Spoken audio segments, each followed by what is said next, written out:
दिन जीसस यानी कि यीशु का जन्म हुआ था। इसी की खुशी में क्रिसमस मनाया जाता है। लेकिन सांता के बिना क्रिसमस बिल्कुल अधूरा है। बच्चों के लिए तो क्रिसमस का मतलब ही सांता है। सांता कौन है? कौन है जो यीशु के जन्मदिन पर बच्चों और जरूरतमंदों को तोहफे बांटते हैं?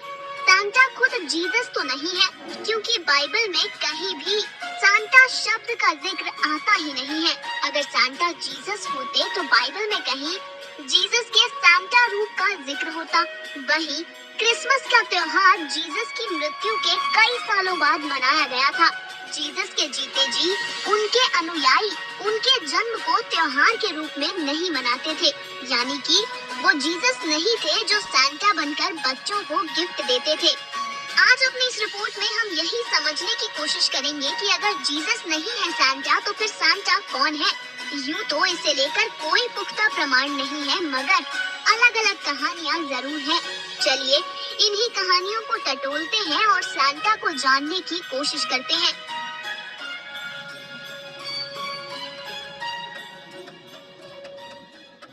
सांता को लेकर जो सबसे पहली कहानी बताई जाती है वो है सेंट निकोलस की। सेंट निकोलस का जन्म तीसरी सदी में जीसस की मृत्यु के 280 साल के बाद हुआ था। सेंट निकोलस के माता पिता का देहांत बचपन में ही हो गया था, जिसके बाद उन्होंने अपना जीवन मानव सेवा को अर्पित कर दिया। उन्हें लोगों की मदद करना काफी अच्छा लगता था। वो गरीब बच्चों को तोहफे दिया करते थे। सेंट निकोलस ही सांता है, ये सांता को लेकर पहली कहानी है। लेकिन इस कहानी में एक सवाल है।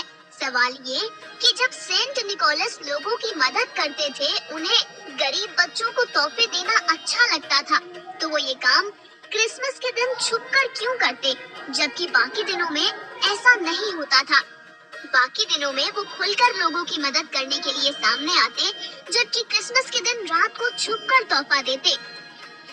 ये सवाल सेंट निकोलस के सांता होने पर सवाल खड़े करता है।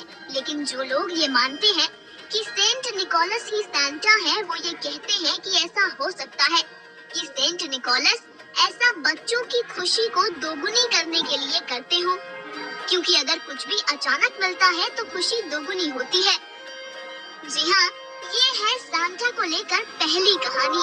अब आते हैं दूसरी कहानी की ओर। दूसरी कहानी जो सांता को लेकर बताई जाती है, वो सुनकर आपको अपने कानों पर विश्वास नहीं होगा, क्योंकि ये कहानी कहती है कि खुद सैटन, जिसे शैतान या डेविल कहा जाता है, वही डेविल जिसे ईश्वर ने स्वर्ग से निकालकर नर्क में धकेल दिया था, वही खुद सांता बनकर क्रिसमस पर बच्चों को तोहफे देता है। जी हाँ, यूँ तो इस बात पर किसी को भी यकीन नहीं होगा, लेकिन इस बात को साबित करने के लिए कई आधार भी दिए गए हैं। ये सभी बातें, ये जानकारी आपको इंटरनेट पर बड़ी ही आसानी से मिल जाएगी।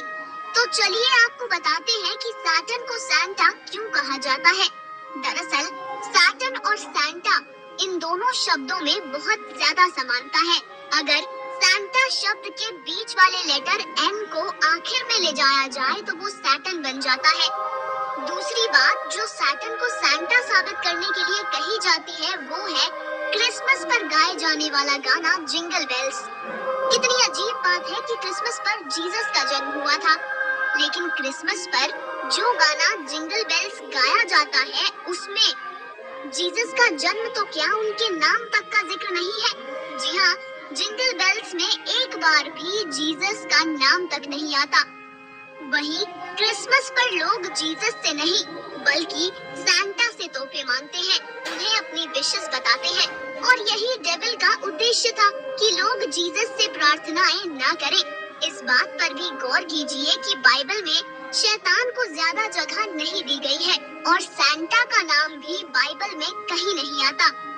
इसके अलावा शैतान को सांता साबित करने के लिए जो बात कही जाती है, वो ये कि शैतान अंधेरे का राजा है, और सांता भी आधी रात को अंधेरे में बच्चों के लिए तोहफे रख कर जाता है।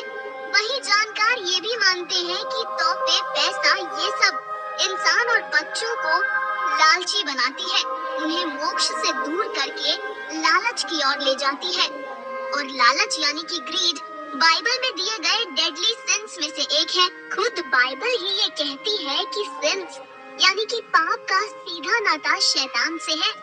कहा ये भी जाता है कि सैंटा सेंट शब्द से निकला है। सेंट यानी कि होली।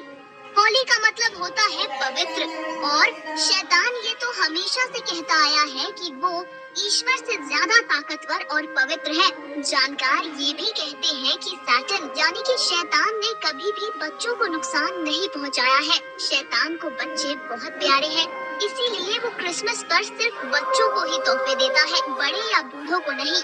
इन सब बातों को लेकर बाइबल के कुछ जानकार ये कहते हैं कि क्रिसमस पर जीसस से लोगों का ध्यान हटाने के लिए सैटन सैंटा के रूप में आता है, ताकि लोग जीसस का नहीं बल्कि सैटन का गुणगान करें, यानी कि सैंटा का गुणगान करें।